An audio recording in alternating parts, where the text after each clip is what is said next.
Yes, we are back with Slam Pigs Union Smack right here on Hibiki TMD. This time, guys, this week, do not adjust your dials. Yes, it's going to be Matt Tennant as always, as usual, but it's this co-host is not Satan. I apologize. I just got over being sick. My voice is extra deep and raspy. It's still me, Travis from Hibiki TMD, but Matt Tennant, what's going on, man?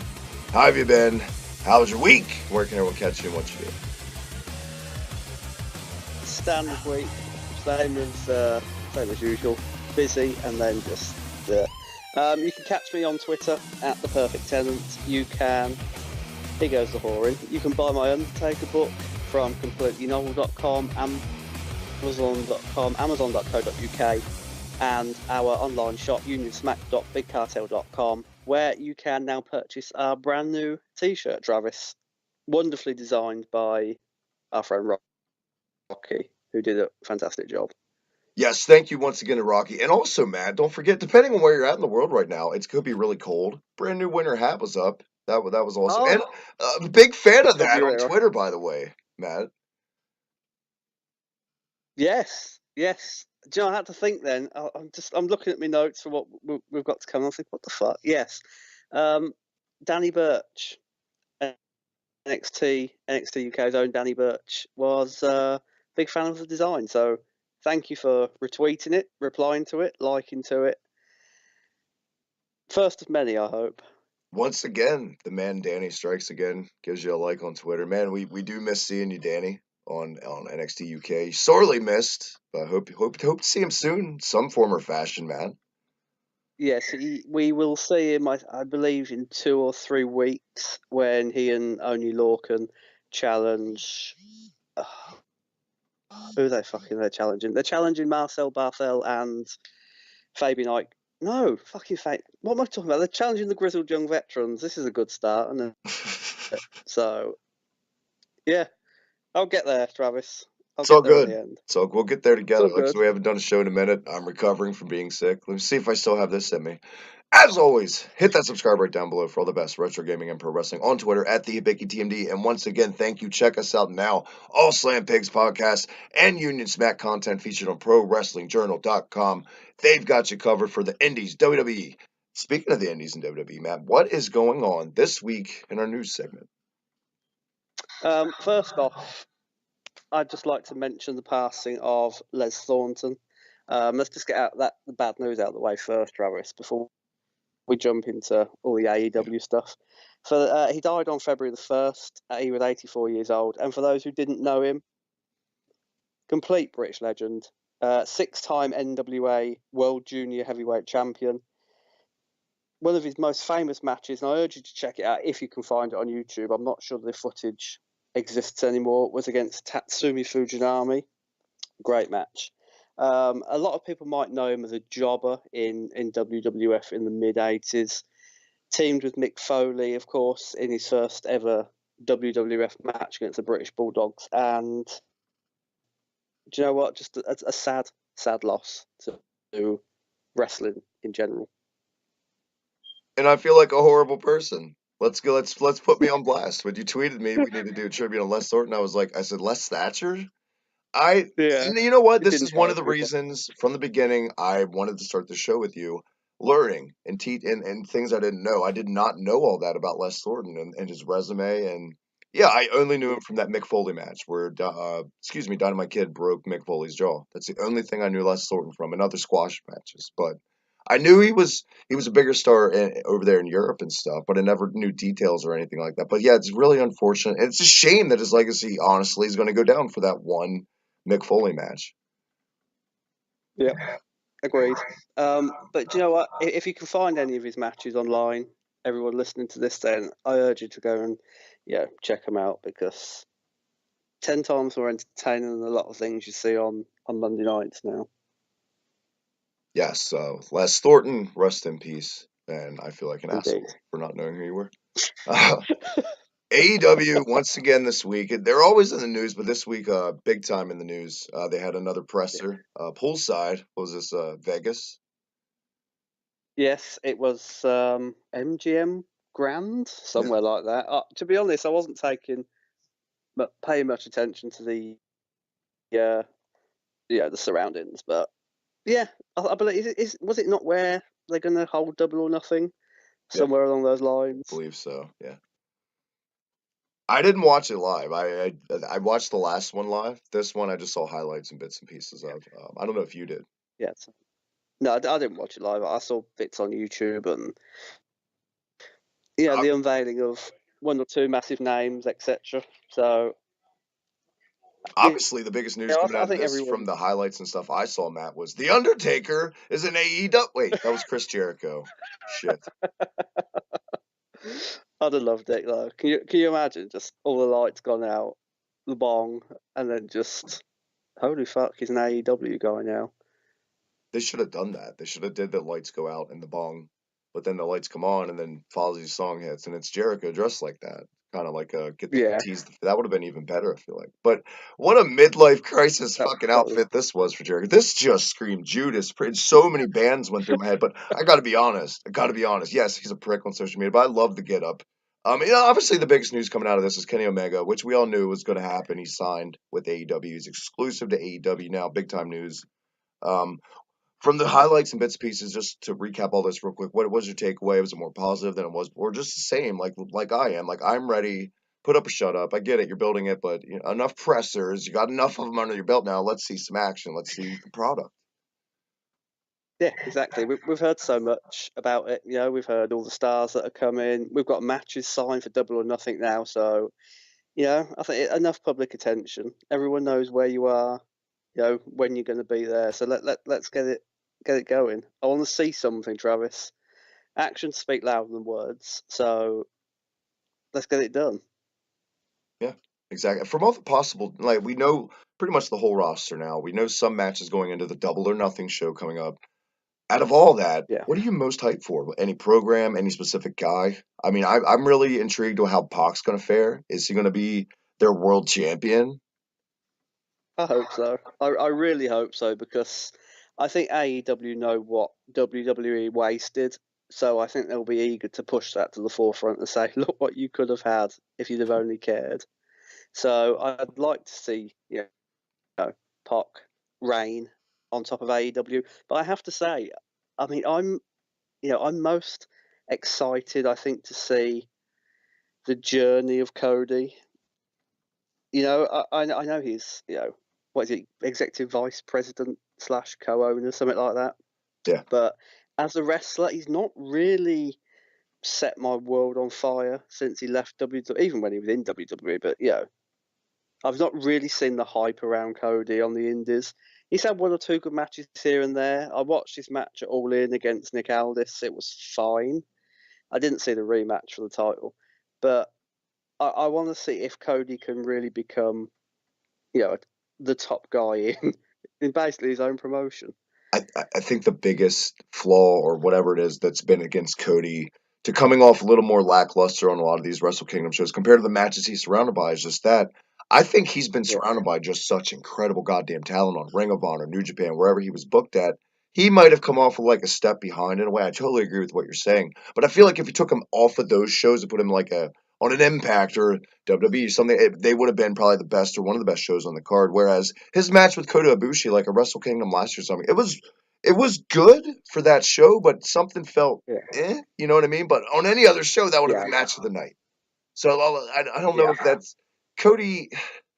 He's good. He's good, but is he Kenny Omega good? Is he Broadway good? We'll see. No, He's got to get more seasoned, and I feel like this is the best thing to ever happen to him. Obviously, he's prospering in it now, but getting out there, becoming a journeyman, it's coming full circle yeah, for yeah. Cody. And Agreed. the quote came Um, out what earlier this week where he said he wants to do it in the name of WCW or something, or people speculate that's the reason he wants to. And I read this stuff, I'm just like, if that's true, lower the bar a little bit, man. Baby steps. You're gonna lose your ass fast if you have it. yeah, Don't do just do it to have another option for professional wrestlers to go to when they're frustrated, when they're being booked like a Rusev is, who we've seen complain, or let's branch off into Nakamura. this. Nakamura, yes, who hasn't re-signed, by the way, Matt. Yeah, I don't think he's going to. I Nope. mean, yeah, if you know AEW are waiting for you, and let's be honest, if Nakamura left WWE, AEW would take him like a shot.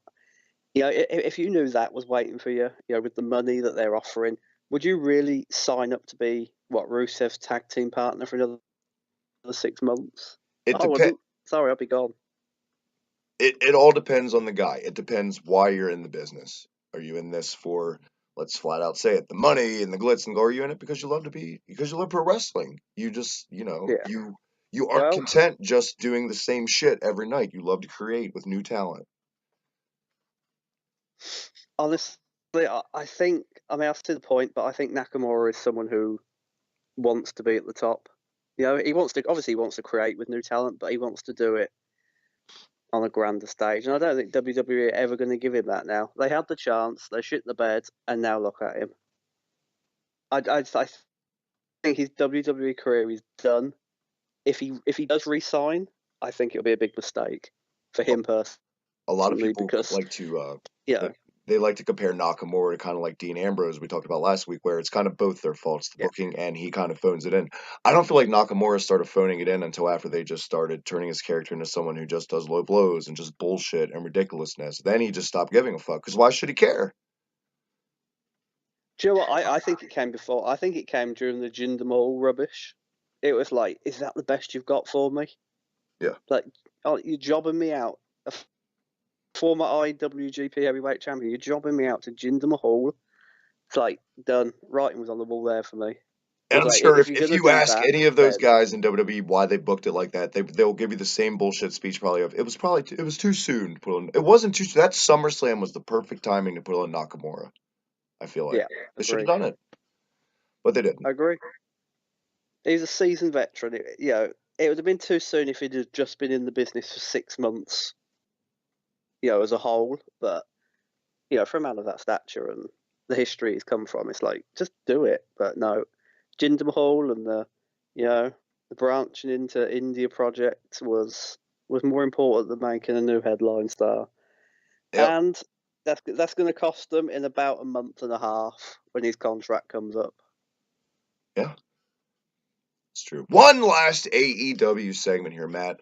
Another big rumor this week, which is all but confirmed, has come out, especially from Fightful.com reported this.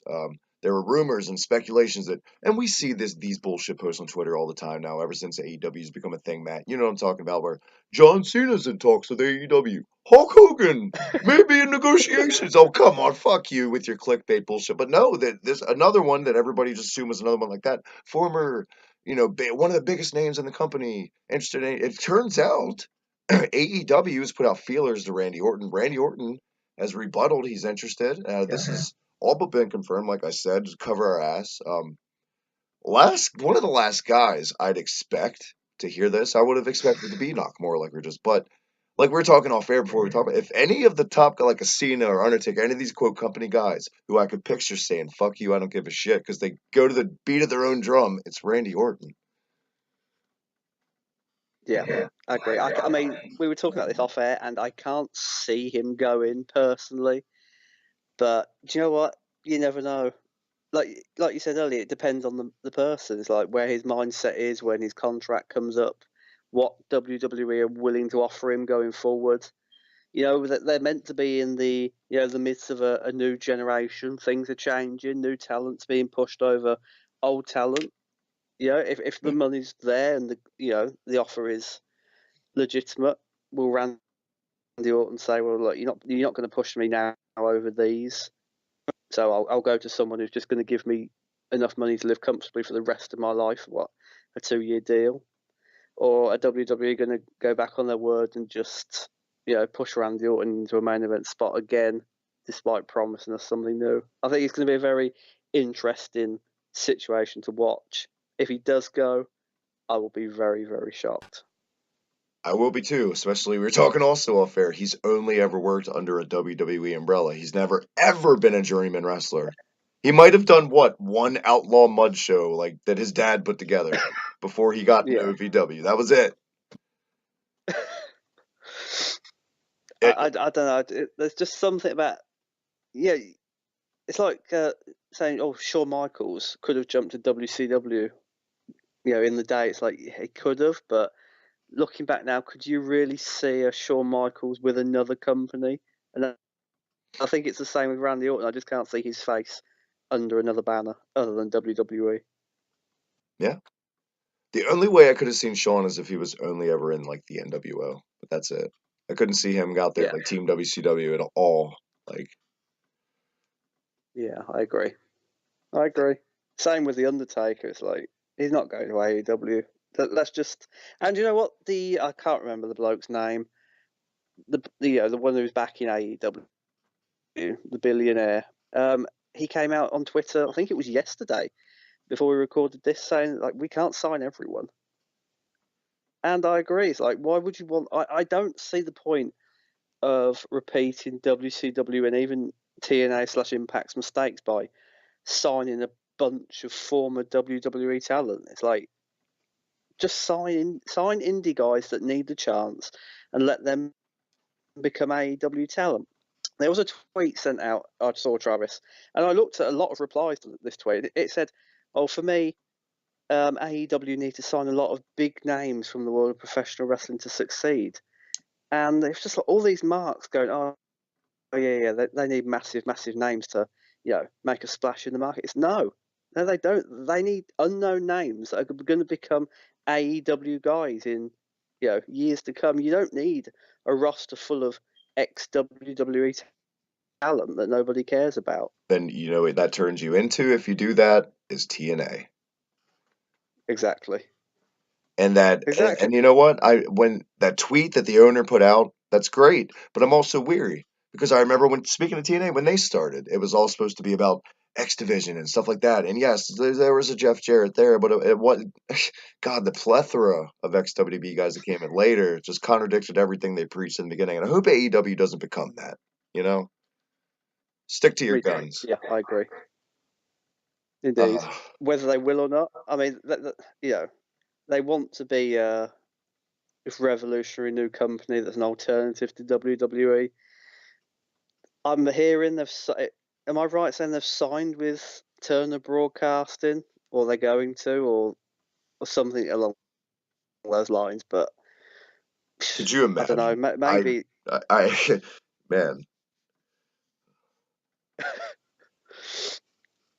Go on. No, I was just saying, could you imagine if they do sign with Turner?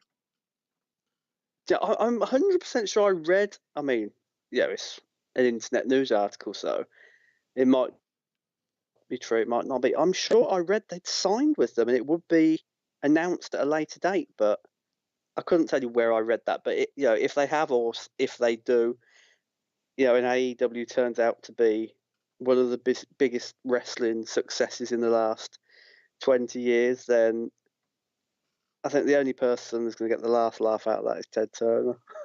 Yeah. Can you imagine? It's like after all these years, it's like finally got you, Vince. I don't even think Ted Turner, honestly, is even in the game anymore. I think he sold his stock years ago. Didn't know that. Yeah, But then, I'm to be pretty honest, I sure. don't keep up to date with. Somebody will correct my ass in the comments if I'm wrong, but I'm pretty sure he's retired and living the life. He doesn't give a shit about wrestling right now at all. Um, I we'll don't see. blame him after WCW. Double or Nothing is approaching. It's upon us. Yeah, It's getting there. We got to get through Mania season first, but it will be. We will see. Time will tell. Way too early to predict the outcome of AEW, in all honesty. But it is interesting to see people on Twitter lose their minds out of speculation for who's may come, and it's always entertaining. Grab the popcorn. Last two things on my segment, real quick. Corey Gray is a drunk idiot on Twitter, and Undertaker asking for shit tons of money on the Indies. First of all, the yeah, last sentence I just said, I never thought I would say in my entire history of doing podcasts, but it's true. He's taking bookings now on the Indies. he is. I'm not sure whether he's taking bookings to wrestle on the Indies because let's be honest, he's not going to be able to use the Undertaker name unless he's purchased it and all its copyright from WWE, which I've never heard that he has. So, I sent you a tweet the other day saying, you mean to tell me Mark Callis, version 2 isn't going to be a big money maker. I think it's just for autograph signings and convention appearances. But I would be very, very interested to see a Mark Calloway match on the Indies in 2019, just to see if he uses the Undertaker gimmick. I mean, if he didn't own it, I would just call myself Taker. You could get away with it. Yeah. I think it'd just be one of those odd things. Like I said with Randy Orton and Shawn Michaels, it's like they're company guys. You can't see them under any other banner. So there's not anything I can imagine right now that I'd see the Undertaker's face, pardon me, on a Ring of Honor match plate. You know, Yeah. Oh, I know exactly. Mark Calloway versus Dalton Castle at Ring of Honor. I just can't see it. The thought, I even the really thought of can't. that, it's really weird. It makes me uncomfortable feeling like, oh, I need to take a shower or something. I feel dirty. Like, yeah, Yeah, it's weird. exactly. Really weird. I don't know. It's like he doesn't need the money to wrestle it anywhere else. You know, especially at 25 grand an hour. Who can afford that these days? So, you know, New Japan aren't going to book him. The owner of the Ring of Honor. Jacksonville Jaguars. Who's that? Some fucking marks in my bed. Oh, sorry, Matt. Go ahead. Some mark break into your little study there, I Travis. gotta get better mark-proof windows. Shit. You should. Yeah, I can't see it. I think it's just for, you know, seminars and, yeah, I'm going to say speeches, but it is a sort of seminar and autograph stuff. I know he's doing a UK tour over here this year. Some I'd love to have gone to, but the ticket prices, Travis, they're like £350 each. So that's something I'll be giving a miss, unfortunately. Yeah. But you know what? I've got to make the 25,000 an hour back somewhere. Hey, you better off taking that money and fucking ordering a goddamn Pete Dunne figure for what they're asking for him for you guys. Yeah. Holy crap. That's something else I'm probably not going to see along with Undertaker on the Indies. But I will come across one. I promise you. And it will be in your hands before your end of days. Before our end of days, though, Matt, when we come back, what do we got in store this week? We have got the Worlds Collide tournament and the halftime heat match, which, no spoilers, but I enjoyed immensely. So that is all when we come back. Lots of action to talk about when we come back. Stick around right here. Slam Pigs Union Smack. Don't you dare go anywhere. Don't you go take a shower. Well, if you stink, take a shower. But other than that, stick around. Here's the Bruiserweight. We'll see you in a minute.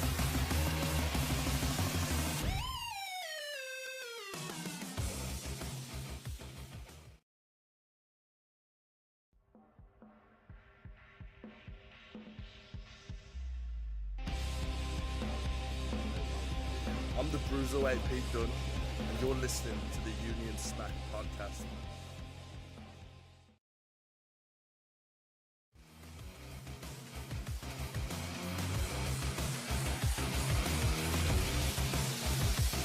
It probably didn't help that the game was really goddamn boring this year.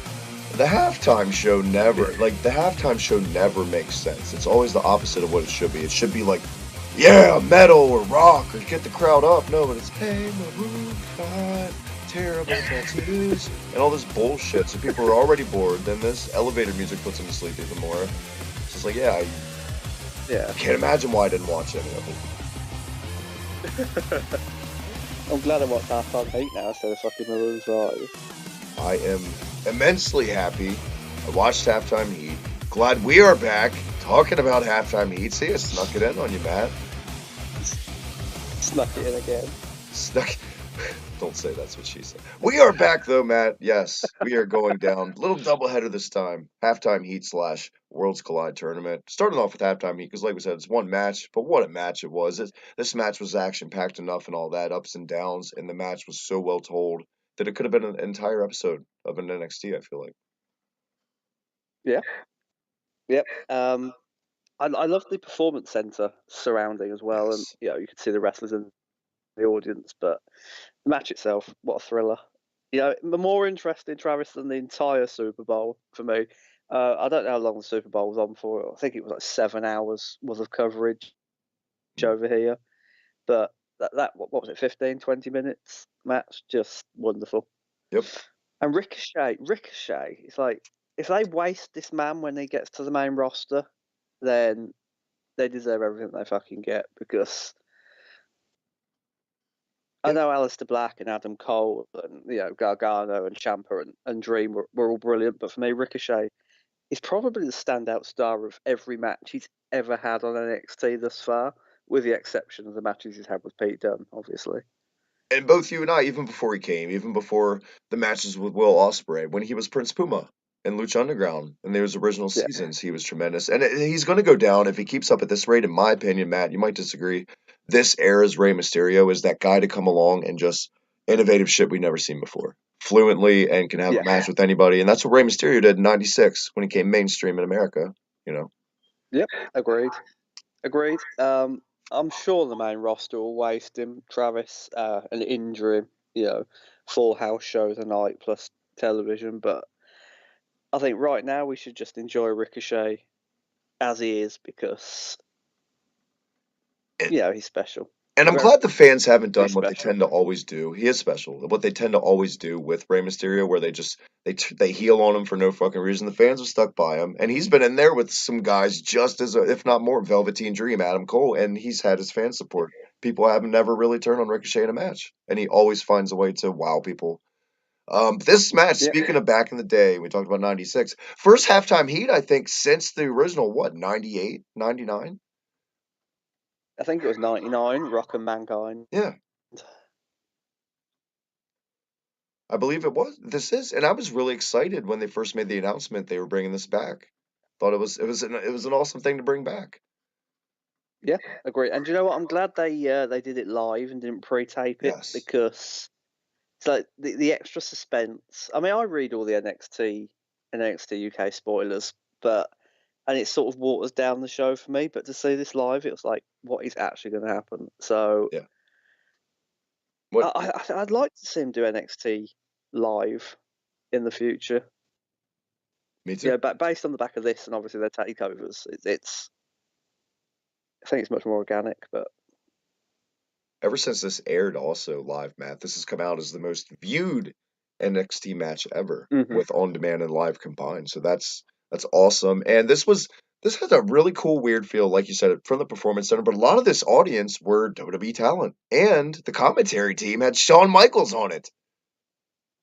Yes. My God, who didn't do bad? He didn't do as bad as I thought he was going to do. I love his enthusiasm and his passion for it. Yeah. I feel like he's finally found something to replace the in-ring activity in his life. Yeah. It's like he's got this to concentrate on now. He's part of NXT. He's part of NXT UK, and it's just like he's finally found his calling after stepping away. And man, can you tell that Adam Cole's his little pet project? Because every time Adam Cole was in that ring, he just put a little more extra in the commentary. You know what I mean? It was very obvious. I do. And that's I think Adam Cole. I think he sees Adam Cole as a tiny him. It's like there's so much potential in this bloke. I know you're not a fan of the move, or at least I don't think your tweet was. It's like his Panama Sunrise. I think that's a wonderful fucking. Well, we're gonna get there when we get through the match, because that's the one gripe I actually have about this match is that spot. We will get there. But let's go ahead. The actual match, for anyone that hasn't seen it, doesn't know what it is. I don't know why you wouldn't. You should get off your ass right now and go watch it. Literally, it's must see. Yeah. Johnny Gargano, DIY. Let's say it. Fucking DIY and Adam Cole versus Velveteen Dream. Aleister Black and Ricochet 6-man tag match from the Performance Center. Where do we even begin to recap the highlights of it? This was it. See, that's craziest part about this match, and this constant battle with the two sides on the war of high spots versus storytelling. This was really fast paced, and it felt like you didn't have a chance to catch your breath. But at the same time, it was paced fine, and it told a good story. There were some iffy spots in there where maybe this should have been more selling, but whatever. It didn't take away from anything drastically at all for the match. And this crowd, for a crowd full of superstars, talent to begin with, were on their feet for it. Yeah, I agree. And it is difficult to know where to start, Travis, because it was just so jam packed. We could fill 30 minutes with every move that went on and our opinions of how great it was. But I like the I like the interplay between Dream and Gargano. That's obviously setting up a match between them on NXT shortly. I loved everything Adam Cole did. I loved. I mean, I'm still not, as we'll get into when we get into the Worlds Collide tournament. I'm still not completely sold on Velveteen Dream as like a top guy unless he's got an opponent of greater quality in there with him. But I guess we'll see with him. No, hot take on my Ricochet. end on that. I'll make it easy. Miscast is a babyface in that role. Needs to be heel again for that to work as a Yeah. top guy for me, at least for now.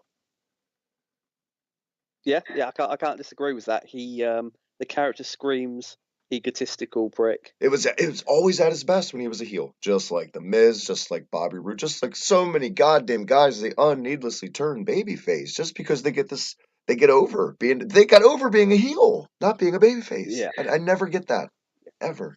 I think the crowd reaction, like just cheering him incessantly, made the NXT creative think, well, they've turned him babyface, so we might as well follow suit. But I agree, he's much more effective as a heel. I also feel for like though, me. ever since the days of Austin and CM Punk, Matt, that company's always been so desperate for that perfect tweener character because in their eyes, that's where the most money is. Like The Rock was, the Austin was, Punk, where they weren't fully babyface, Yeah. they still did a hell of a lot of heel stuff, but people loved them. And so they're always Yeah. searching for that hybrid, especially with this reality era, pal, that we're in. It's whatever, but Yeah. it's not like they're shitting the bed with it now. But I totally am in the camp you're talking about. Dream, there's little red flags where I'm like, I don't know if it's right time with this. Yeah, I agree. And people calling for him to be called up to the main roster, it's like, no. Honestly, I Nope. think if you call Dream up, I know they're probably going to in this fucking superstar shake-up after WrestleMania. They'll add a few NXT stars here and there. But I honestly think he, probably going to be an unpopular take. He could do with another year down in NXT. But not just another year like the one he's had. I think he needs a year on top of the card to really prepare him for what's to come on the main roster. Because right now, I don't think he can carry a match against a lower card talent who isn't quite there yet. I think he still needs that extra help. Yeah. Yep. But Velveteen Dream, we'll get to him later on too. Got plenty to say about the Dream on this show. There's some other talent in this though that I felt like was going to get outshone in this match, but there's not one guy. I feel like every guy in this match held up to their end. Was Tommaso Ciampa. I felt like he was going to be the guy that came off the least exciting and blah blah blah. But no, he had great heel spots from Ciampa. Man, he's one of the best heels in the business, like we say all the time. Aleister Black, tremendous. But let's get to that spot. Let's go ahead and pull that Band-Aid off. My one gripe, Panama Sunrise. Yes, I'm not a fan of the Canadian Story. I'm not a fan of the Panama. I'm not a fan of moves in general in pro wrestling that look like you can only pull them off with your cooperation of your opponent. You know what I mean? I love my matches to look like struggles and look like fights and look somewhat legit. Yeah. And it looks like two 9-year-olds practicing shit on a trampoline when I see a Canadian Story. It was cool when I saw it for the first time, like 04 in TNA, when Petey Williams did it. But it was a finisher. That was it. And then what happened? Over the years. It kicks out of it, yeah. I mean, I know where you're going, but for me, it's like I'm not sure. I don't know how to describe it. It's pretty, but I get what you're saying about like it is pretty. It looks phony because it looks like he needs the help of his opponent to get him over, which he obviously does. If you tried that in the street with someone, you'd break your neck because they wouldn't go anywhere. Spanish Fly, same thing. It's a pretty move. When done off the apron of the floor, it's tremendous. But man, it's hokey too because the guy has to flip with you. Makes no sense. Yeah, I say that. I think in the context of this match, though, I think it fit perfectly, like with all the the suplexes and the Ricochet 450 springboard, which was perfect. I think the move fit. I didn't like that Ricochet kicked out of it. Like you say, it's like if that's the finisher, it should be a finisher. But I mean, if you, we've seen this a lot. We saw it at UK Takeover. It's like Pete Dunne did 3 bitter ends to put Joe Coffey down, which was one should have sufficed. If you're gonna do that, I think it needs to be booked more cleverly. As he doesn't kick out, but someone interrupts the pin more. You know what I'm saying? It's like Don't see, have them kick out of 3 finishers. Have the pin broken up by someone else. exactly. And I thought they were going to do that later on in this match too. And I was starting to get that dread, like, oh, here we go again. When all 3 of those guys super kicked Ricochet, but that pin was broken up, and that was my thing with this. That was my. It wasn't the move. Is the fact that you're in a 6-man tag match and he kicked out of that move clean.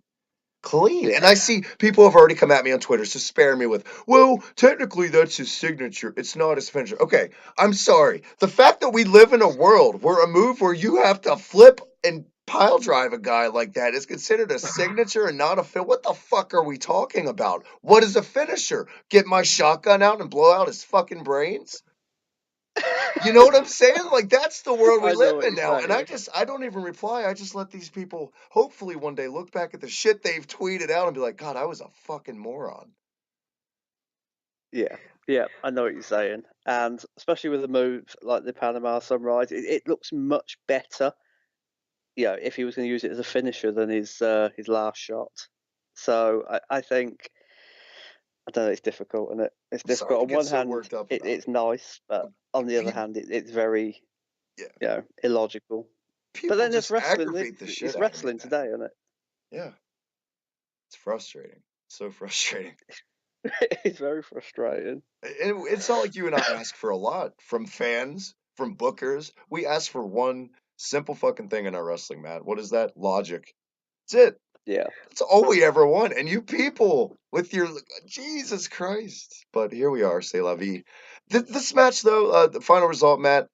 End of the day, the good guys got theirs. The heels got their comeuppance. Everyone, I haven't seen a bad word about this yet. No, Yeah, what can you say? Said it all pretty much about it. exactly. It was a great match. I would go as far to say match of the year thus far. Definitely. Most definitely. If you haven't, once again, check it out on the network. Halftime Heat. It's worth your time. It's 20 Yeah. minutes tops. Let's flip the script. On the other end, Matt. Mediocrity at its finest. So much potential. Worlds Collide tournament. Yeah. Before we start this, can I just say that I've seen a lot of positivity towards this on Twitter, and people saying, I hope they do another one next year because Oh, it was halftime Heat. fantastic. What? Yeah, halftime Heat is what I'm saying. You're talking about Definitely halftime do Heat. another half. Definitely do another halftime Heat. But like people on social media who were saying like do another Worlds Collide Oh, next year okay. because it was fantastic. It was like I'm sure. Honestly, I'm sure Worlds Collide was really good if you watched it Live. without expectation and didn't watch it all in one go like I did. I watched Or the YouTube. or if you were there live and actually got to see the full fucking matches and not this edited crap that we pay monthly for that we got on this show, Matt. Yeah, that as well. um, I started off with YouTube. I was confused by the editing. Then I switched to the network and was even more confused by the editing, Travis, because I'm sure you'll concur. It was all over the fucking place. It was like I've got my notes here. They missed out. I think it was one. Well, they missed out the entire battle royal on the YouTube show for some reason because they wanted it on the network. In case you didn't see the battle royal, it was the most boring battle royal I've ever seen. Yes, they got some Travis Banks, Jordan Devlin feud in there. Not enough for my liking. Whoopee. And apart from that, it was just like, bleh, honestly. And do you know what was worse is that the battle royal was meant to build hype and tension for the rounds to come, because obviously, as we watched it, it was whoever got eliminated faced the next person to get eliminated. Yeah. But by the time you'd watched the YouTube show, the opening rounds, you knew who was going to be eliminated. It was like, well, he faced him in the opening round, so when he goes, he's obviously next to go out. It ruined the whole fucking structure of it for me. When they did the tapings originally, when they filmed it, they should have at least filmed the Battle Royal part live. You know what I mean? Yes. Why not? You Yeah. have an on-demand product, Yeah. a I streaming know what you mean. service. But yeah, that's what they should have done. And I agree. This felt like I was watching an AWA battle royal from like '81 with the Crusher and Vern Gagne. This was boring. My God, Yeah. and the tremendous amount of talent from all three shows in this. These guys just didn't give a shit. They knew they had other matches. Most of them probably didn't even want to be there and work. There was this at a goddamn convention or something. It was like half sectioned off. What was this? Yeah. The hall behind them looked completely fucking empty. Like Yeah, they'd all closed up for the night, but they were required to stay behind and stock take for the entire evening. And the crowd, honestly, they didn't help either. no, I felt the crowd were more into the battle royal than a lot of the matches. But then it was just, I mean, by the time they'd recorded this, Travis, they'd already recorded one episode of NXT UK on the first night and 2 episodes of NXT UK on the second night. So the crowd had already seen 3 hours of action before this took place. yeah, Jesus, no Can you wonder. imagine sitting through 3 hours of? I think Walter was on. Walter was definitely on the card. A few other matches that didn't look great. Pete Dunne defended his title against Wolfgang. We'll see that in the coming weeks. But Yeah. 3 hours of, let's be honest, not a very exciting NXT UK product, and then you've got matches that just weren't great in the tournament either. And I don't care what fucking people say on social media. You're wrong. This tournament, as we'll find out in a minute, wasn't fantastic for me at least. It also makes sense why these NXT guys on this battle royal, like during the entrances, they got such a bigger reaction than the NXT UK. Yeah. Even the 205 Live guys compared to their reactions. So that makes sense. That's the first time they've seen the 205 regular NXT guys all night, I would assume then. Yeah. Yeah. But because Adam Cole, and Velveteen Dream treated like Jesus Christ coming out there, just people went ape shit. That was cool, you know. But Yeah. but before we get to any detail, anything else, what we went to next, Matt, with this show, I think the synopsis and the underlying sentiment, or general review, which we're going to say it, is just wasted potential for this show, probably. Yeah.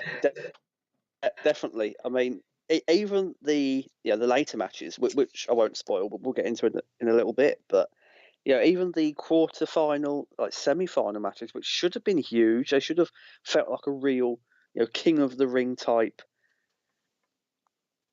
bout. It's like these people are fighting for something that means something, And and there just wasn't. It felt like a bunch of house show matches thrown on a card without much care at all. by the way, also worked like house show matches for the most part. The talent, like we said, Yeah. the lights were on, but a lot of these guys weren't home. They were kind of just going through the motions. I thought it was also what was the winner of this whole tournament got a choice of the title they're choosing on their brand. Well, I mean, the 205 guys, they got a lot of options, right? One Yeah. fucking belt. I mean, this confused me to begin with because I originally thought it was they could choose any title on any of the 3 brands, but then I came to believe that it was on their brand. Yeah. So they needed to clarify them rules more, I think. Because that's what I thought too. I was like, oh, they can challenge for any of these brands. No, just your brand. Well, shit. I guess we're cruiserweights for life. Fuck. Yeah, because So happy didn't for one you, of Mustafa, didn't one you asshole.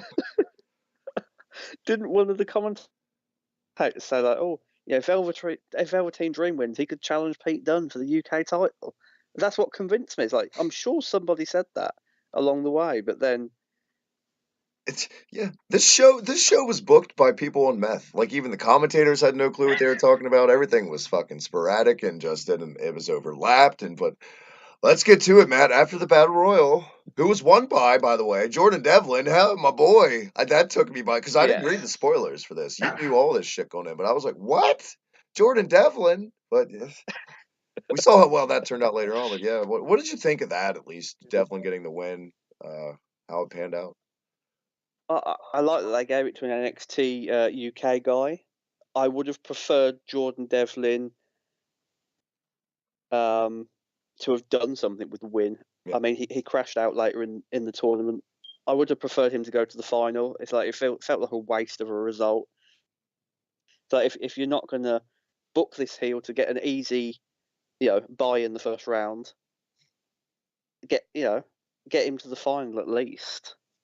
Yeah. Because Velveteen Dream versus Jordan Devlin would have worked in the final. I feel like it would have been easier, better than Tyler Bate, because then the fans don't got to choose who they want to cheer. What you? Exactly. And I know you don't want to, make Tyler Bate eat a pin, but I mean, he's been eating them, and it hasn't been hurting fan support. So, whatever. Yeah. I agree. If they would have done agreed. something with it, maybe I would have given this a more positive review for him winning. But say la vie, it was a meaningless win at the end of the day, and that was that. Yep, indeed it was. Can I just say about the commentary in the opening rounds before we get into the matches? Tom Phillips and Byron Saxton. It's like, really?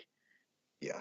I know this was taped very, very shortly prior to NXT Takeover, but could you not have just done what you do with NXT UK and tack the fucking commentary on in the edit?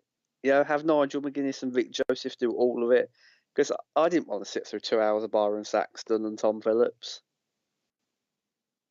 Tom Phillips has gotten better over the years, but that's not saying much. And Byron's Byron, yeah. I cannot argue what you're saying. Yeah, it's like you didn't need them there in the fucking arena. The crowd can't hear them. It's not being broadcast live, so that was pointless for me. You could have got 2 better commentators to do it in the edit, and it would have sounded and maybe felt a lot more important than it was. What's some of the matches on here that because they're going to go a lot of back and forth with it, though these the highlights of the matches. Some of these we didn't get to see were like Gulak and Andrews, right, and Dijakovic and TJP were some left off of the show. The first match was Mark Andrews versus Drew Gulak, which was it was what it was. Travis, I expected better. Yeah. I mean, what can you really say about Mark Andrews? He's a mid-card jobber, even in NXT UK now. Yeah, from where he was at in Progress, just with that feud with Eddie Dennis to where he is now, it's and one of them's making it in that brand, and one of them's floundering very badly. Yeah, I agree. Gulak picks up the win here. I don't know if there's anything you wanted to say about this match. I thought it was a flat ending. I felt like they carried on the NXT UK tradition of flat endings. I agree. I figured Gulak was going to win this too. By the way, I didn't see Andrews really having a chance at all in this tournament, considering what he was surrounded by talent-wise for one, and just how they booked him, like you said. Yeah, I agree. And Drew Gulak, I know he has made his. He was on NXT this past week, I believe, but I think he's much better suited to NXT than 205 Live. He sure was. I'm glad you brought that up because it gives me a chance to mention my favorite segment of the year. What was his Bugenhagen? Eric Bugenhagen? My new favorite professional wrestler. That's all I'm going to say, guys. Go look it up. I'm not even going to mention what it is. I'll let it be a surprise if you haven't seen it. Go check it out. I thought that was Joey Ryan at first, by the way. What the fuck? But no, it wasn't him. Did you play the air guitar along with him, Travis? In your front room? Oh yeah, it was something. Dijakovic, right? TJP. Next up was Travis Banks and Keith Lee. Oh, again, just buried Travis Banks. Another NXT UK guy, buried. He got a few licks in here and there, but for the most part, he looked like he was fucking chopping down a tree. He got nothing in, and Keith Lee won with the, what was it called? The Supernova. I think Travis Banks. I know you sent me a tweet earlier this week to say that Travis Banks was boring you or something along those lines. As a babyface, I love what he's doing in Progress as a heel and stuff right now. As a heel. It's total opposite. Yeah. He's like a maniac killer type heel. Yeah, he's not been given the chance in NXT UK. Let's be honest. He was taken off of the Takeover card. We now know there was literally nothing wrong with him because he was in action the following evening against Jordan Devlin, which you can all catch on my NXT UK review coming shortly. Sorry, my throat is really bad tonight. Hope I'm not getting you sick, Matt, via Skype. Germs are going through the wires and you're getting the virus. Yes, it is infected me, everyone. Just like the show infected us. But honestly, by the end, already, this was only the second match in, maybe 15, 20 minutes into the opening round show on YouTube, and I was already bored by it. It was like Mark Andrews buried, Travis Banks buried at the hands of Keith Lee. Yeah, And this was let's be honest, would Travis Banks go on? No, I was just gonna say I'm with you. This was a head scratcher. I mean, it didn't not even booked like he had a fighting chance. This was not Travis, but this was some job guy you'd see in like '96 or something. Exactly. Would it not made more sense to have Travis Banks versus Adam Cole in the quarterfinals, which we'd get Adam Cole versus Keith Lee, and then Jordan Devlin cost Travis Banks the match against Adam Cole, thus leading into their feud in NXT UK. I would have booked that so much better. I have no clue why you're not employed by them. Why you do not write the television. No fucking clue. Because it's that easy to see what to do with these feuds they set up, and they always. I don't know. Ugh. Don't get me wrong. I like Keith Lee, but he's not on a Travis. He shouldn't be on a level of a Travis Banks, in my opinion, right now. No, I agree. And can you imagine the match Travis Banks and Adam Cole would have had? Oh yeah. Compared to what we got from Keith Lee and Hopefully Adam we Cole, get that one day. which we'll get into. See, okay, I got to come clean. When I took my notes when I watched this, I was really out of it on cold medicine, so mine might be out of order. What I have up next is Humberto Carrillo and Zach Gibson, or is that not correct? No, that wasn't even in the YouTube show. We didn't even get that until the network, started their coverage. Okay. For some fucking ridiculous reason. Next up, we got Adam Cole versus Shane Thorne. Completely pointless. It went on and on and on, and honestly, 85 to 90% of it was rest holds. Just fucking chin locks and arm locks. Shane Thorne's solo is a man waiting for his release. You can just tell he's got no fucking future as a solo artist. We never reported this also when it happened. Any word come out why Nick Miller left? I haven't seen one. Maybe had like a family emergency. I was hearing rumors. Maybe, who knows? I have no clue. But yeah, I agree. Shane Thorne on his own is a dead man walking his character. He needs some. Maybe they'll put him with Wesley Blake and Gunner in that stable, the Forgotten Sons. Yeah, maybe. But honestly, I'd release him because I don't rate Shane Thorne as a single star. Honestly, I think TM61 or the Mighty, whatever people prefer to call them, were a much better fit for Shane Thorne than singles action. I just don't rate him, and he had way too much offense in this match. He's a lower card player in NXT, going up against one of the best NXT has, and Adam Cole looked like a complete fucking no-hoper through a lot of this match. Yeah. Shane, what's really, and it's something we talk about all the time. That's a risk the talent takes. So they do great in Japan on the Indies. TMDK, whatever you want to call them, a couple of years ago were one of the best tag teams in the world. Pro Wrestling Noah, New Japan shows. They were tearing it up. They got signed. The hype was there. And what happened? They had that good match with the AOP. They lost, and then I think an injury and nothing, just mediocrity. Yep. Just done. This match wasn't all bad, Travis. There were some good points with it. A lovely super kick from the top rope from Adam Cole. That's the only good point I've got written down. I've just realised. Maybe I was way too in a negative mindset watching this, but what do you want? It wasn't good. I think Adam Cole should have won this in 3 to 4 minutes. Yeah, shouldn't have been a struggle. Honest. No way this should have. This is like, say it was like 97, right? And Shawn Michaels had an uphill battle against Savio Vega. Yeah, exactly. That's exactly what it was like. Whoever booked this wants fucking firing. Was not good at all. That took us to... Yeah, I was going to say, who needs fired next? Because what was the next match, man? The next match was TJP versus Dominic Dijakovic. Whoever gave him that name wants firing. Yeah. It was probably Triple H. What's but wrong with let's be honest. Dominic Dijak? What was so bad about that we had to make it hard to pronounce? That they're just gonna probably drop to his singles when he gets called up, like Andrade and Cesaro and all those guys. Why? Exactly. Why are you making it harder for the fans? Forget pronouncing it. I had a fucking job spelling it. I had to pause it to Yeah. get how to spell his name. I literally just put DD on my notes here because I didn't, especially on cold medicine. I was like, "Fuck that, DD it is."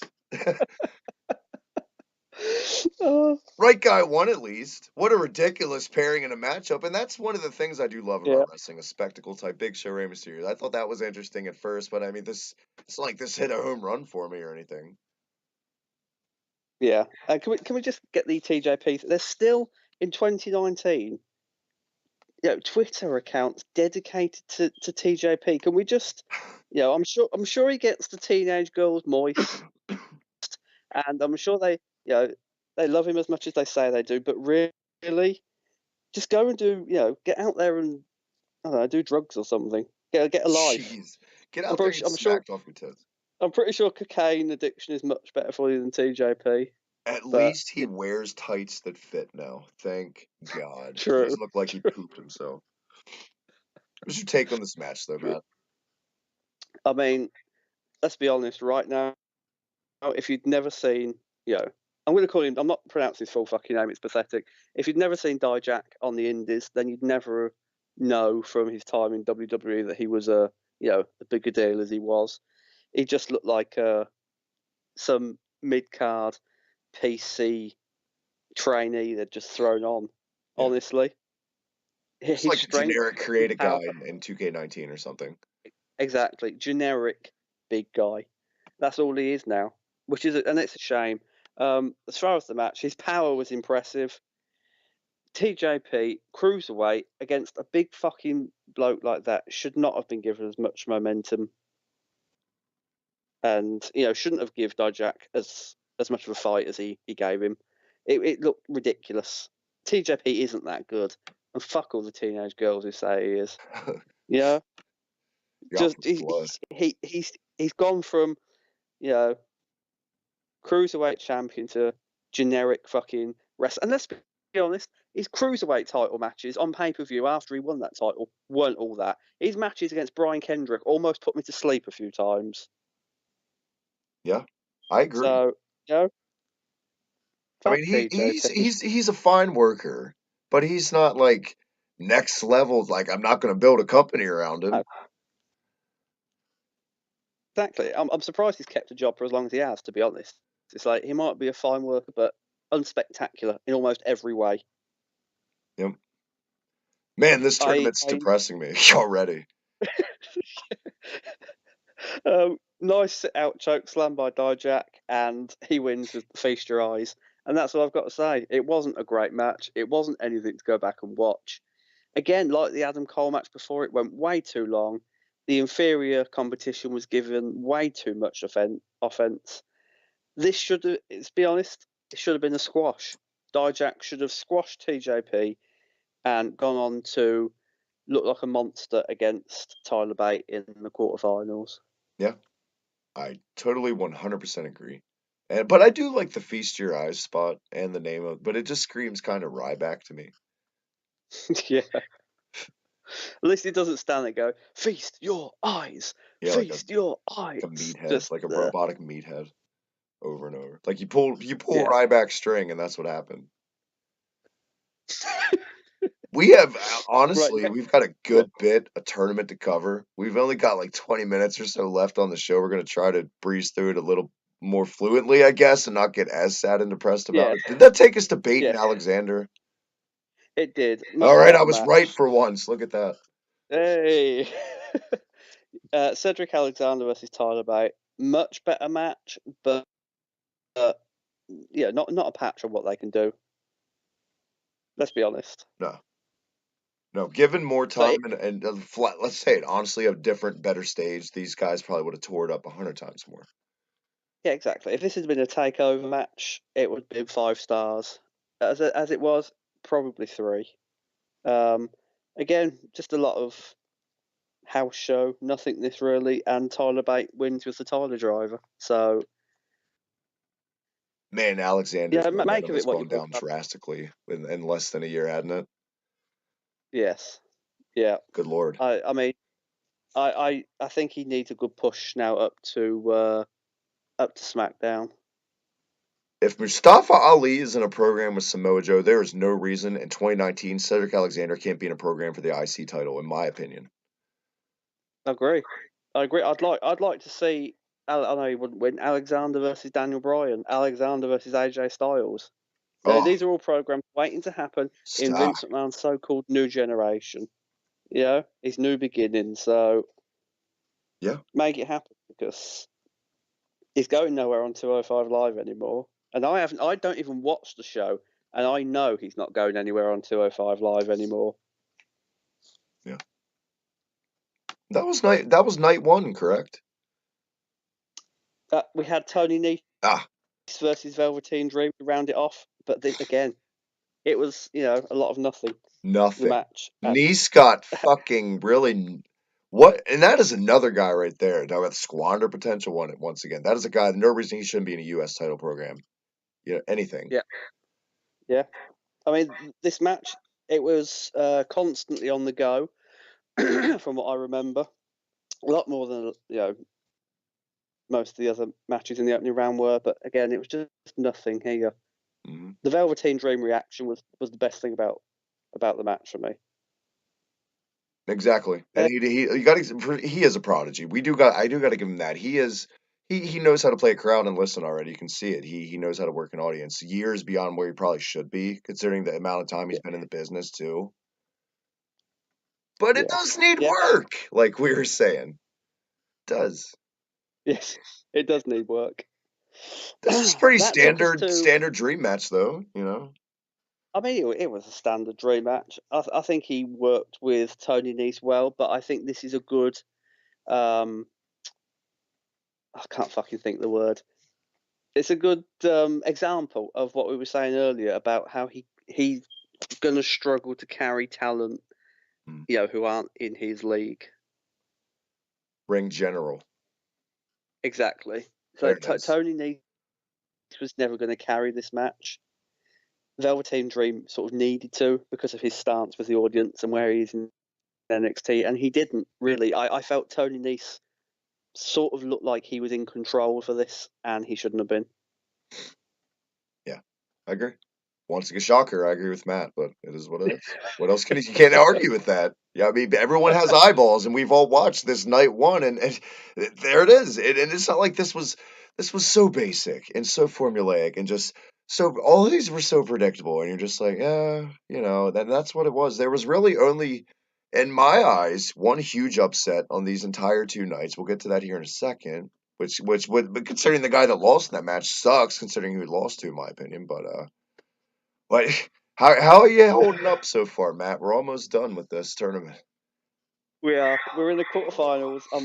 I'm still going strong. Next up, we had night two. We switched to the WWE Network for the quarterfinal. No, we didn't actually, did we?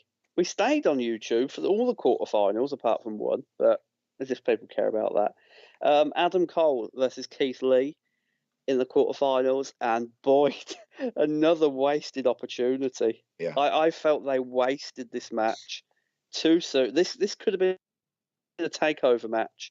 and In the amazed there summer. was no foul If they, play. At least, like Keith Lee lost. He just lost. Like, yeah, just clean loss. I mean, he put up a. I liked the was it a triple super kick at the end to get him down onto his knee, and then the last shot. I liked that bit because it made Keith Lee look like a monster who needed, a constant. I was going to say constant pounding. That's what she said to keep him down. yeah, But there was that, but I feel like there should have been more for him to overcome. yeah, oh yeah, it's just wasted. It's like if this does take place on Takeover in the future, I'm not going to believe it as much. These two should have been kept apart. Harking back to my original point, Adam Cole versus Travis Banks would have made much more sense. because you could have saved this. This guy and DD are your two resident monsters on NXT right now. That's your Incredible Hulk and your Thor or whatever. Those guys are your beef, and you just made one kind of. He didn't look completely weak because of the triple super kick and all that stuff, but still lackluster. Yeah. Better than either of their opening round matches, but still very, very lackluster. And it just annoys me that Triple H is in charge of this, and yet he wasted this match. You know, he just wasted the whole thing. This could have been so much more. But, you know, as they say in France, c'est la vie. C'est la vie, Frenchie Martin. I miss Frenchie Martin. Rest in peace. This show could have used Frenchie, I tell you that. Is this finally time for Gibson and Carrillo? Or am I off again? No, you're off by a few. Next is Dijak versus Tyler Bates. I'll just let you segue. I'll let you just steer the ship because you're going to do it right and I'm not. Yeah. You were ill. What can we say? Yeah. You've got an excuse.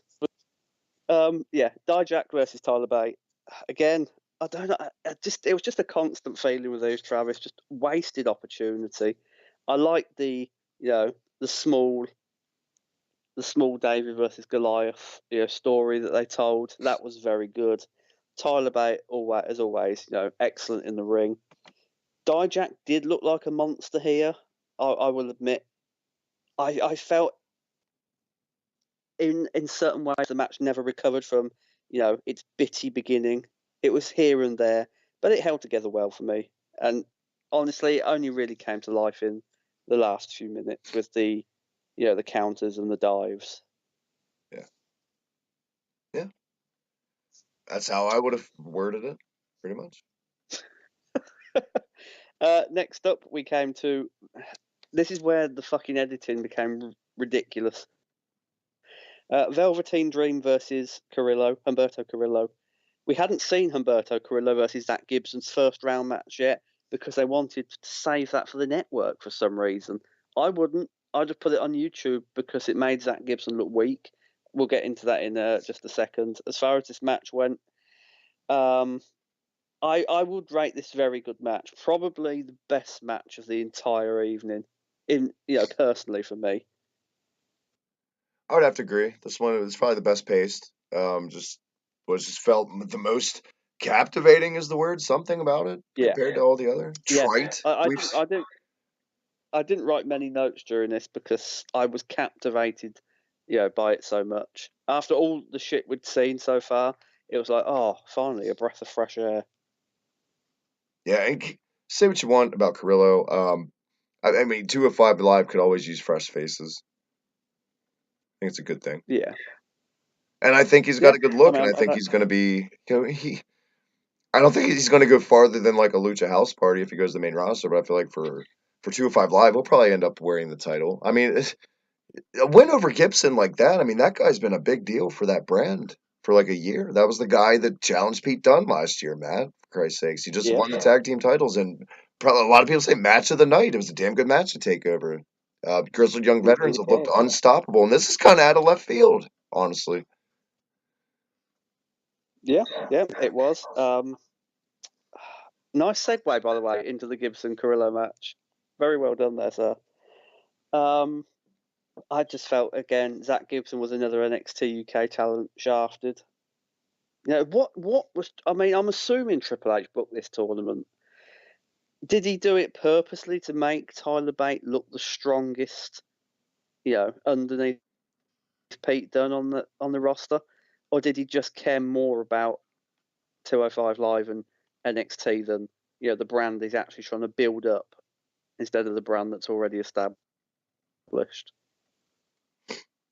I still, after watching all these matches and the results and the outcome of all this, I don't know what his logic was for this, other than just something fresh, something new to get people talking. Maybe it was, obviously it was a gig for these guys to work wherever the convention was. Sorry that we don't have the exact location. I'm sure Matt has it more prepared notes than I do. Who knows? And it's just the logic of this is one of the most baffling things they've done so far this year. Yeah, I agree. And the Gibson loss, honestly, Like, it did not look like the bloke who took Pete Dunne to the limit at the Royal Albert Hall. It just looked like he turned up for work and just, where's my paycheck? I'll job to anyone. Even his usual, the way he carries himself on his entrances. And what's also hilarious is they started a little program with these two in the Battle Royal, like to build Yeah. tension to this match. Of all the guys you could have built a Yeah. little mini angle around, that was kind of weird too. He didn't have his usual swagger on the way. He's kind of just pointing in the air, number one, and a few words to the crowd. But that was it. Like he knew he was going to eat the pin and go to Carrillo of all people going out there. He probably wasn't happy about it. Who knows? Yeah, I agree. Also, I don't think the crowd reaction helped either. Let's not forget this was the first round match. I'm not sure whether I said it was the first round match, but I'm assuming the NXT UK show before this that was taped didn't get a great reaction from the crowd. So Mm. I suppose there's always that way. He thought, like, why am I going to bother? Being my usual self when no one really cares. I threw up the official list here too, just to get the full rundown to make sure my notes were intact. And there were some dark matches here too that looked like they would have I see Danny Burch and Walter was a dark match on night one. Wow. I think we're going to see that on NXT UK. Oh, so there you go. If not all, then the majority of dark matches will form not the next after next week, the 3 weeks of NXT UK after that. Ah, I really do. Walter's not setting my world on fire, but Danny Burch makes anything better. Cheap plug to Danny Burch. Yes. Where are we at on the tournament? Let's get rolling down here. We're on the Well home done, stretch, Danny Matt. Burch. We're getting so close. We are on Jordan Devlin versus Drew Gulak, and I know you said you like this, so I'll let you say a little bit about this match because, I mean, I don't know. I thought This was my sleeper match of the night on paper. Even for me, I was kind of excited about this, but I felt like the way especially when Gulak made his entrance first on Devlin's entrance. He's cocky Devlin. He looked a little not usual and I don't mean like he was phoning it in. I mean he looked intimidated to be in that ring with Drew Gulak. Drew Gulak looked like he broke a little bit of character. Drew Gulak came off like a legit shooter badass in this. Like like we just reviewed Daniel Pooter against Eddie Guerrero and Benoit. At first, that's what this started out like, but I feel like the story they told, this struggle, by the end of it, Devlin was on that level and showed that he could hang. And I think that's the story they were going for. And I think that's why I enjoyed it so much. No, it wasn't a million goddamn dives and just high spot after high and all that usual shit. But it was just that slow burn, just that subtle storytelling. I think that's what they're going for because it was so subtle. But I was just invested in it for some reason. It doesn't help I'm a huge Devlin fan, but still, I really liked the match. So yeah. I mean, you're I gonna noted disagree though. that, I mean, no, I'm not going to disagree totally. I noted it was very methodical. I think by this point we'd switched to the network, and bear in mind it was like I was already bored, so I think I was done with it by this point. In the show, I'm sure if I went back and watched it again, it'd be much better for me. But I don't know. I just didn't enjoy it. I thought it was slow. I thought it was lazy in parts. I like that Drew Gulak comes off as like a Bob Backlund type Yeah, 80s wrestler. I perfect really, really description, like that Matt. about him. Actually, Well, thank you. Jordan Devlin is so much better than this. Yeah, we know he is. His stuff in NXT UK against Balor, against Dunn, not so much in the match against Flash Morgan Webster, which I thought was a bore, but I think Jordan Devlin has much more to give than this. I know the story they were trying to tell. I appreciate they were trying to do a different, angle on Devlin and his fighting style. Maybe if this had opened the show instead of being a quarter-final match, yeah, I'd have loved it. But placement. it was like by this point we were 2.5 hours in, and it was just like you've got another hour and a half to go of matches, and I was just like, please let it be over. Yeah, yeah. I could definitely see that argument as we've come so many times with modern wrestling shows that are marathons. Yeah, and the thing that annoyed me most about it was Vic Joseph. I love Vic Joseph on commentary. How can he get Jordan Devlin saying wrong 26 episodes into NXT UK? And where did that take us to now, Matt? We're on the home stretch, getting there in the Worlds Collide tournament. That takes us to Adam Cole versus Tyler Bate, another quarterfinal match. Much livelier crowd than on the first night. I mean, this could have been taped on, at the beginning of night 2. We don't know because the editing is all over the fucking place here. I liked the match. Okay, I thought this would be much better if this is on takeover. Like we said with a lot of matches, I'm sure at some point in the near future, maybe before the end of the year, maybe at the beginning of next, Tyler Bate will outgrow Trent Seven and Mustache Mountain. You can see it happening already.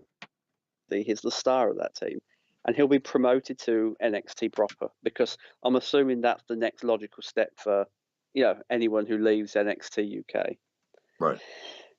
I think this could be such a massive feud in NXT in the future that, again, like the Keith Lee Adam Cole match, I was annoyed they wasted it. I was just, and what I found even more disturbing was, I love American accents, Travis, don't get me wrong, but the two women who were sitting at ringside screaming "big strong boy," it just sounded wrong in an American accent. Yeah, it did. And I'm American, and I can admit that it did sound wrong. Apart from that, some great near falls, some great reversals, and Tyler Bate wins with the Tyler driver. I just wish someone had fucking smothered those women at ringside screaming, and I don't doubt they watch NXT UK. Someone in America must, but at the same time, it's like either give me earplugs or turn the volume down on the crowd because it just sounded really wrong. There's got to be someone else in America besides me who watches NXT UK, and it was these two ladies of all Exactly. people. And I agree. I think that he needs to split from Trent Seven. And it's already kind of growing stale, as great as a team as they are as an act, though, at this point. But they've pretty much done it all, except win those UK tag titles. But do they need them? No, not for me. But I think they're going to stay together till they get them. Maybe I think Trent Seven has got a lot more. This isn't NXT UK, but Trent Seven I think has a lot more, options as a heel maybe, and he's turned heel on Bate in Progress before, so maybe, we're heading for that one. If they, what the fuck am I saying? If they fail to, keep not winning the tag titles, then I think a Bate versus Seven match would serve as a good send off for Tyler Bate from NXT UK. Because it's safe to say that Joe Coffey and Gallus experiment is probably a flop at this point, and I think they're starting to realize that, considering they have Ringkampf in there now, or Camp, or however you say it, with Marcel Barthel Walter and Fabian Eichner. Yeah. But they're going to need heels. They'll need to restock heels eventually, and Tyler Bate and Trent Seven are tremendous heels too, from what I've seen in Progress and other promotions. Yeah, they are. Cocky pricks. They do it great when they're heels, especially Trent Seven. I think that's where his future lies. Next up, we came to Jordan Devlin versus Velveteen Dream. And this is where Devlin sadly crashed out the tournament, making his Battle Royal victory pointless. Didn't enjoy this at all. This was not good. These guys didn't have a lot of chemistry at all. Nope. And honestly, I felt like this was just the icing on the cake for Jordan Devlin. I felt like, yeah, his Drew Gulak match, the story, etc. We've explained that, but I just felt all of his matches, in one way or another, in this tournament just fell a little flat, with the exception of a few moments here and there. It just wasn't his night. And take a step back and think about what match we're talking about on paper and the reality of our enthusiasm for it. How ridiculous is this? Look at the match we're talking about, the possibilities that we could be reviewing right now. Exactly. Holy shit! Again, house show match. They ruined all the potential, and it was just not good. It was just another lazily booked match for me. Yeah. And I don't even, want to hear the excuse that they'd fought twice before that night, or they'd fought the night before Jordan Devlin had just recorded a NXT UK match. It doesn't matter. It's like these men are used to fighting multiple times a night, for several tapings in the future. It shouldn't have affected them. Exactly. And yet, Jordan Devlin looked tired. He just looked lethargic. Velveteen Dream he played his part well. I'll say that about him. But again, just forget this match. If you're watching this tournament, you don't need to watch this match. And ding, ding, ding. I'm so goddamn happy you say that because people don't say it enough. Oh, they were burnt out in the tournament. This is just another day at the office for these guys because the NXT tapings is like a 4-hour fucking taping, sometimes 5. Yeah. Over 2 nights, let's not forget. It's like, so that's 10 hours in 2 days, and they're fighting, 3 or 4 matches? Yeah. So there's no excuse. Well, the only they're excuse burnt out. I could see though, Matt, is like possible jet lag for the NXT UK talent. But if that's the case, what the hell are you doing in a company like WWE? I hope you don't like going to Saudi Arabia. Hope you can work over there with those goddamn time zone differences. Look where you're at. Be expected to have some jet lag. Give a shit. Yeah. At least try to give a shit. Even if you're unhappy with the booking you're at right now, especially a young up and comer like an NXT UK talent, there are people out there on the indies that would kill to have your spot sometimes. And not these guys that have options to go to Ring of Honor. No, I'm talking about no names that nobody's heard of that would kill to be a jobber in NXT UK. Give a shit. Yeah, I agree. And if you can't give a shit, at least look like you're giving a shit. Exactly. Do up your boots, smile, and just give us something worthwhile. Because honestly, I know there's a lot of fans of Jordan Devlin out there, but it wasn't good. It just was not good at all. Velveteen Dream, though, gets And the Duke, advances, Matt. yes, advances to the final. And that's where we're at now, Travis. After all this, we're at the final. Tyler Bate versus the Velveteen Dream. And fuck me, it's like, you just thought Tyler Bate was the heel here. It's like Yeah.